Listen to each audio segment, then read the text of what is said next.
अगर आपके घर से बार बार चोरी का सामान ही नहीं बल्कि चोर भी पकड़ा जा रहा है तो आपको ये मान लेना चाहिए कि या तो आपके घर का कोई सदस्य ही चोर या चोर के साथ है या फिर आपके घर की चाबी चोर को आपके चौकीदार ने दे रखी है। कुछ ऐसी ही कहानी है पाकिस्तान की। इंडिया में हुआ 26/11 हो या अमेरिका में हुआ 9/11, दुनिया में हुए सबसे बड़े आतंकी हमलों के लिंक ही नहीं बल्कि उनको करने वाले भी पाकिस्तान में पाए गए हैं। उसके बाद भी जब इंडियन आर्मी ने ऑपरेशन सिंदूर में पाकिस्तान के उन आतंकी अड्डों को हिट किया, जो आतंकी अड्डे पूरे दुनिया में आतंक का गढ़ माने जाते हैं, तो पाकिस्तान ने अपने दशकों पुरानी दलील देकर पूछा कि सबूत क्या है पाकिस्तान की आतंकवाद में इन्वॉल्वमेंट का। नमस्ते एंड वेलकम टू लीगल बात। मैं हूं दिव्यांगी। आज के इस वीडियो का पर्पस है पब्लिक डोमेन में अवेलेबल हर उस सबूत को प्रेजेंट करना तो आपके लिए एक क्लिक पे अवेलेबल है और ये चीख चीख के बोल रही है किस तरह पाकिस्तान आतंकवाद को स्पॉन्सर ही नहीं कर रहा बल्कि पाकिस्तान खुद आतंकवाद की फैक्ट्री है। जिस अमेरिका की बदौलत पाकिस्तान को IMF से फंड पे फंड मिलते हैं, उसी अमेरिका की काउंटर टेररिज्म से डील करने वाली ऑफिशियल साइट पे पाकिस्तान को आतंकवादियों का सेफ हेवन बोला गया है। वो सेफ हेवन जिसमें टेररिस्ट ग्रुप्स बहुत इजीली अपने ऑपरेशंस चला के दुनिया में आतंक फैला सकते हैं। यानी कि पाकिस्तान और आतंकवाद के इस ओपन रिलेशनशिप के बारे में तो पूरी दुनिया जानती है। पर इससे पहले कि हम सबूतों की सूची की ओर बढ़ें, ये समझना बहुत ज़रूरी है कि इस रिश्ते की जड़ें उस सोच में बसी है जिस कट्टर सोच के वजह से पाकिस्तान जैसे कट्टरवाद देश का जन्म हुआ था। 1947 का पार्टीशन दो धर्मों नहीं बल्कि दो बहुत अलग विचारधाराओं का बंटवारा था, जहाँ पे एक और वो लोग थे जो सेक्युलर वैल्यूज़ में बिलीव करते थे, वसुधैव कुटुंबकम में बिलीव करते थे और एक ऐसा देश बनाना चाहते थे जो एक ऐसा गुलदस्ता हो जहाँ पे हर तरह का फूल खिल सके। ऐसे लोगों ने भारत को अपना देश चुना। और दूसरी ओर जो कट्टर मानसिकता में बिलीव करते थे, टू नेशन थ्योरी में बिलीव करते थे, वो टू नेशन थ्योरी जिसके अकॉर्डिंग एक हिंदू और मुसलमान का साथ रहना इम्पॉसिबल ही नहीं बल्कि बर्बादी का आगाज़ है, ऐसे लोगों ने पाकिस्तान को अपना देश चुना। यानी कि कट्टरता उस सोच में ही बसी हुई है जिसकी वजह से पाकिस्तान एग्जिस्टेंस में आया। और इसका रिजल्ट ये है कि जहाँ पे इंडिया माइनॉरिटीज़ ने top most constitutional post hold किए हैं, चाहे वो प्रेसिडेंट का पोस्ट हो या फिर प्राइम मिनिस्टर का, वहीं दूसरी ओर पाकिस्तानी कॉन्स्टिट्यूशन एक गैर मुसलमानों को इन पदों पर बैठने से डिस्क्वालीफाई करता है। जहाँ पे एक और इंडिया में माइनॉरिटीज़ को इक्वल ही नहीं बल्कि स्पेशल राइट्स और स्टेटस दिया जाता है, उन्हें रिजर्वेशन दिया जाता है और आर्टिकल 29 और 30 उनके कल्चरल और एजुकेशनल राइट्स को प्रोटेक्ट करता है, जिसका रिजल्ट ये है कि जामिया मिलिया इस्लामिया, अलीगढ़ मुस्लिम यूनिवर्सिटी, क्रिश्चियन मेडिकल कॉलेज जैसे माइनॉरिटीज़ द्वारा चलाए गए इंस्टीट्यूशंस इंडिया के टॉप मोस्ट इंस्टीट्यूशंस में शुमार है। वहीं दूसरी ओर पाकिस्तान में सरकारी स्कूलों में छोटे छोटे बच्चों को माइनॉरिटीज़ के खिलाफ नफ़रत भरी कहानियाँ सुनाई जाती हैं और उनके दिमाग में जहर भरा जाता है। और जहाँ एक और भारत में इतनी संस्कृतियाँ, इतनी भाषाएं बोलने वाले लोग रहते हैं जितना कि एक पन्ने पे उतारना असंभव है, वहीं दूसरी ओर पाकिस्तान में डिस्क्रिमिनेशन सिर्फ गैर मुसलमानों तक सीमित नहीं है। पाकिस्तान के फर्स्ट लॉ मिनिस्टर को इस वजह से इस्तीफ़ा देना पड़ा था क्योंकि पाकिस्तानी गवर्नमेंट और मिलिट्री मिल के माइनॉरिटीज़ का सफाया कर रही थी। उनका ओपन लेटर जो पब्लिक डोमेन में अवेलेबल है इस बात का जीता जागता सबूत है। अरे वो छोड़िए, बांग्लादेश का पार्टीशन इस बात का जीता जाता सबूत है कि पाकिस्तान की सोच सिर्फ गैर मुसलमानों के खिलाफ नहीं है बल्कि उन मुसलमानों के खिलाफ भी है जिनकी पूजा पद्धति, खान पान या बोली चाली उनसे अलग है। और यही नहीं, पाकिस्तान में शियाओं और अहमदियों के खिलाफ जुल्म को जिस कदर है, पाकिस्तानी पीनल कोड का सेक्शन 298C अहमदियों को खुद को मुसलमान बोलने पे भी सज़ा देता है। यानी कि वही कट्टरवादी सोच और नफरत जिसके वजह से दुनिया आतंकवाद से ग्रस्त है, वही कट्टरवादी सोच और नफरत पाकिस्तान के मूल जन्म का कारण है। जिस तरह एक विमान के उड़ने से पहले बोलते हैं कि कुर्सी की पेटी बांध दें, उसी प्रकार अगर आपको भूख या प्यास लगी है तो फ़ौरन इस वीडियो को पॉज करें और अपने खाने पीने का सामान लेकर आराम से बैठ जाएं, क्योंकि लिस्ट थोड़ी लंबी है। और इस लिस्ट को स्टार्ट कर रहे हैं हम उन स्टेटमेंट्स के जो पाकिस्तान के टॉप मोस्ट रिप्रेजेंटेटिव्स और ऑफिशियल्स ने पब्लिक डोमेन में दिए हैं। पाकिस्तान शायद दुनिया का इकलौता ऐसा मुल्क है जिसके चुने हुए नुमाइंदे पूरी दुनिया भर में जाके ये खुद बोल रहे हैं कि हाँ, हमने अपने पब्लिक से लिया हुआ पैसा जो हम अपनी पब्लिक से टैक्सेस के नाम पे लेते हैं, उस पैसे को हम हॉस्पिटल्स, स्कूल्स और रोड्स बनाने की जगह अपने देश में आतंकवादियों को पनाह देने में लगा रहे हैं। तारीफ करूँ क्या उसकी जिसने तुम्हें बनाया।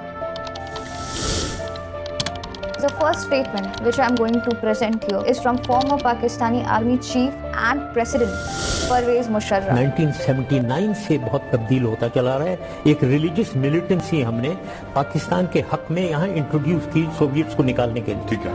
हम मुजाहिदीन लाए पूरी दुनिया से, हमने तालिबान को ट्रेन किया, उन्हें वेपन्स दिए, उनको अंदर भेजा।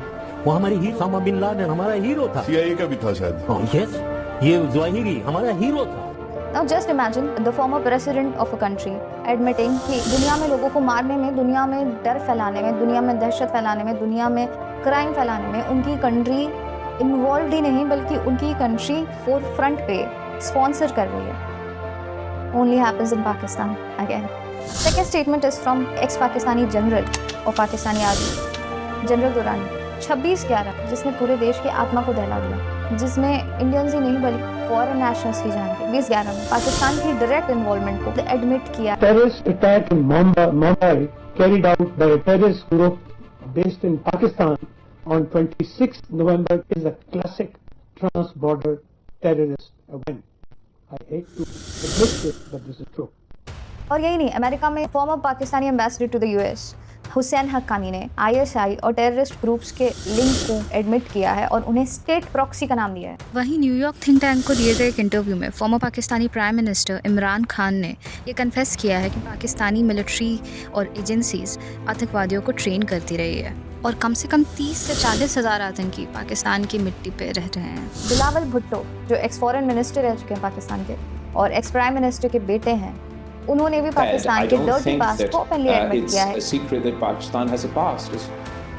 अब आपके सामने एक ऐसा चौंका देने वाला स्टेटमेंट जिसमें farmer Pakistani ISI chief Hamid गुल ने ये मीडिया को दिए हुए एक इंटरव्यू में ये ओपनली बोला है कि पाकिस्तानी ओसामा बिन लादेन को बहुत प्यार करते थे और ओसामा बिन लादेन पाकिस्तानियों का दुश्मन नहीं था और ओसामा बिन लादेन को इतने सालों तक छुपाए रखना कि पाकिस्तान की एक बहुत बड़ी विक्ट्री है। Pakistani nation liked Osama bin Laden and he was not enemy of Pakistan.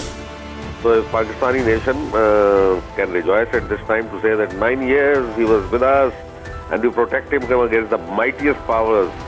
48 different agencies milling around in Pakistan, in and out, and they have not been able to have a PRISM program going on for blast. And Pakistan was able to hide him. It's good. It's good. We always, our guests must be protected. They must be honored. Retire होने के बाद पाकिस्तान के military officers और politicians हमेशा से पाकिस्तान को expose करते आए हैं। और पहलगाम में हुए टेररिस्ट हमले के बाद ऑनगोइंग टेंशंस के बीच, वॉर लाइक सिचुएशन के बीच पाकिस्तान के सर्विंग डिफेंस मिनिस्टर का एक ऐसा स्टेटमेंट आएगा, ये किसी ने नहीं सोचा था। और ये स्टेटमेंट हर उस इंसान के लिए जो सच जानना चाहता है उसके लिए एक आई ओपनिंग स्टेटमेंट है। पाकिस्तान के serving defence minister Khawaja Asif ने स्काई न्यूज़ पे ये एडमिट किया कि पाकिस्तान कई सालों से अमेरिका के कहने पे टेररिस्ट को पनाह देता है। Well, we have been doing this dirty work for United States for about 3 decades, and West, including Britain. जब मैंने ये वीडियो बनाना शुरू किया था तो मेरा उद्देश्य था एक fact based research oriented video बनाना जो किसी भी पर्सनल या पॉलिटिकल ओपिनियन से फ्री हो।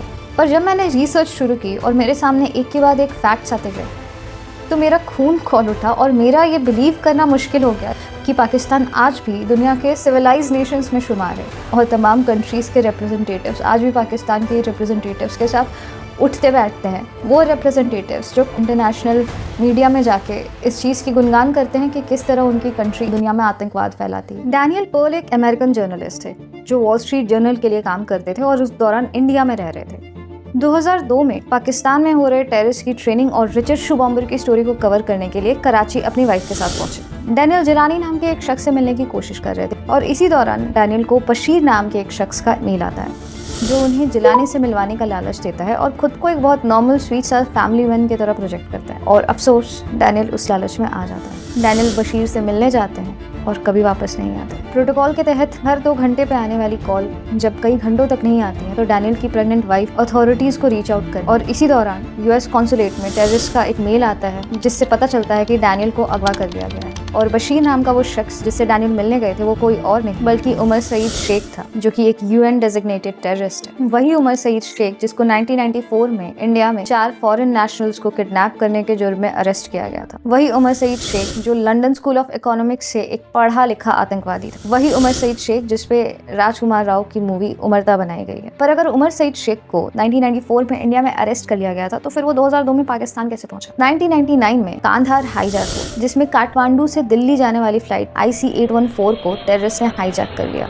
और 176 पैसेंजर्स को बंदी बना लिया गया और उनको छोड़ने के बदले में उन्होंने इंडियन गवर्नमेंट से मसूद अजहर, उमर सईद शेख और मुस्तफा जरदार को रिलीज करने की मांग की और उन लोगों की जान बचाने के लिए इंडियन गवर्नमेंट ने इन तीनों को रिहा कर दिया और इन तीनों को रिहा करने के बाद पाकिस्तान में वो एक हीरो की तरह रिसीव किए गए। कई रिपोर्ट्स ये भी हैं कि उनको रिसीव करने खुद ISI के ऑफिसर्स आए थे। टेररिस्ट ने उस मेल में गुआंतानामो बे के प्रिजन में रह रहे पाकिस्तानी मिलिटेंट्स के रिलीज की मांग की थी और पाकिस्तान और अमेरिका के बीच हॉल्टेड F-16 जेट्स के डील को पूरा करने की मांग की थी। इस इंसिडेंट के बाद अमेरिका पाकिस्तान पे इन टेररिस्ट की लोकेशन को ट्रेस करने का और उन्हें अरेस्ट करने का प्रेशर बनाती है। पर एक महीना बीत जाता है, पाकिस्तानी पुलिस न उन्हें अरेस्ट कर पाती है न उन्हें ट्रेस कर पाती है। उस इंसिडेंट के ठीक एक महीने बाद एक ऐसा मेल US कॉन्सुलेट को भेजा जाता है जो पूरी दुनिया को दहला देता है। डैनियल पर्ल को ऑन कैमरा बेरहमी से सर काट के मार दिया जाता है और ये वीडियो US कॉन्सुलेट को टेररिस्ट भेज देते हैं, जिसके बाद अमेरिका के इंटरफेरेंस से उन टेररिस्ट को ट्रेस करके अरेस्ट कर लिया जाता है, जिनमें से एक होता है उमर सईद शेख। उमर सईद शेख को डेथ पेनल्टी की सजा सुना दी जाती है, जिसके हिसाब से अभी तक उमर सईद शेख जिंदा नहीं होना चाहिए था।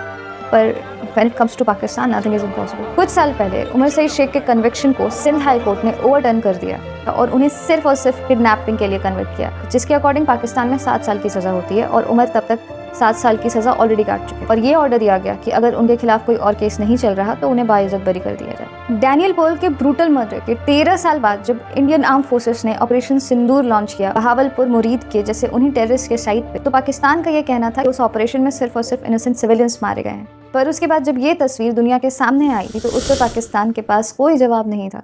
ये शख्स जिसके पीछे आप पाकिस्तानी मिलिट्री ऑफिसर्स को खड़ा देख रहे हैं वो और कोई नहीं बल्कि अब्दुल रऊफ है। वो अब्दुल रऊफ जो जैश-ए-मोहम्मद का कमांडर रहा है और US डेजिग्नेटेड टेररिस्ट। वो अब्दुल रऊफ जो कि पठानकोट और उरी जैसे हमलों का मास्टरमाइंड रहा है। वो अब्दुल रऊफ जो मसूद अजहर का भाई है और जिसका जन्म बहावलपुर में हुआ था, वही बहावलपुर जहाँ पे इंडियन गवर्नमेंट ने एयर स्ट्राइक्स किए। जब ये पिक्चर दुनिया के सामने आई और पाकिस्तान पे दबाव बना तो पाकिस्तान ने उसके जवाब में इस आदमी को एक रिलीजियस फैमिली मैन बताया और उसके ID डिटेल्स भी रिवील की जो बिल्कुल डेजिग्नेटेड टेररिस्ट अब्दुल रऊफ के ID डिटेल्स से मैच हो गए। और इस तस्वीर के सामने आने पे डैनियल पर्ल के फादर ने ट्वीट करके पाकिस्तानी गवर्नमेंट से पूछा कि क्या आप बता सकते हैं कि आपके ऑफिसर्स एक टेररिस्ट के फ्यूनरल पे क्या कर रहे हैं और उन्होंने इनसे क्या सीखा है। मसूद अजहर जैसे टेररिस्ट को आज भी पाकिस्तान में मौलाना के नाम से एड्रेस किया जाता है और वो ओपनली रैली करके भारत के खिलाफ जहर उगलते हैं। और यहाँ पे प्रॉब्लम मुझे भारत के खिलाफ जहर उगलने से नहीं है क्योंकि हाथी चले बाजार कुत्ते भौंके हजार, पर दिक्कत मुझे इस बात से है कि एक UN डेजिग्नेटेड टेररिस्ट को आप अपने देश में पनाह ही नहीं दे रहे हो बल्कि उसे खुले आम आतंक फैलाने का टिकट दे रखा है आपने, और इसके बाद भी पाकिस्तान पूछता है सबूत कहाँ है। और अगर इन तमाम सबूतों के बावजूद पाकिस्तान सबूत मांगे या वर्ल्ड की कोई कंट्री उससे सिंपैथाइज करे तो उनसे ये ज़रूर पूछेगा कि 9/11 का most wanted terrorist Osama bin Laden सालों से पाकिस्तानी मिलिट्री ट्रेनिंग बेस के बगल में उनसे छुप के रह रहा था या फिर उनकी सेफ्टी में रह रहा था। ये इंटेलिजेंस फेलियर था या इंटेलिजेंस सपोर्ट? और क्या ये मानना पॉसिबल भी है कि वो इंटेलिजेंस फेलियर था जब पाकिस्तान के ISI chief Osama bin Laden को शहीद बोलकर बुलाते हैं और जब US मिलिट्री को 7 समंदर पार से ओसामा बिन लादेन को पकड़ने के लिए आना पड़ा जबकि उसका safety house Pakistani military base के 1 किलोमीटर की दूरी पर। टेररिस्ट एक्टिविटीज को फंड करने की वजह से Pakistan financial action task force FATF की ग्रे लिस्ट में कई सालों तक रहा। पाकिस्तानी पासपोर्ट दुनिया के लोएस्ट रैंकिंग पासपोर्ट्स में आता है, जिसका मतलब है कि पाकिस्तानियों को दुनिया में बस कुछ देशों में फ्री एक्सेस है और पाकिस्तान के लश्कर-ए-तैयबा जैश-ए-मोहम्मद जैसे टेररिस्ट ग्रुप्स को सपोर्ट करने की एविडेंस आपको लगभग हर डेवलप कंट्री की सिक्योरिटी साइट्स पे मिल जाएंगे। If this is not eye-opening for Pakistani audience, I don't know what is. India has made its message quite clear that terror and water cannot flow together. Terror and trade cannot go together. This is my first video on India-Pakistan series and there will be many more discussing Indus Water Treaty, discussing the history of betrayal between India and Pakistan, discussing emergency provisions in situations of war. If you like this video, please leave a comment in the comment section and subscribe to my channel. Thank you.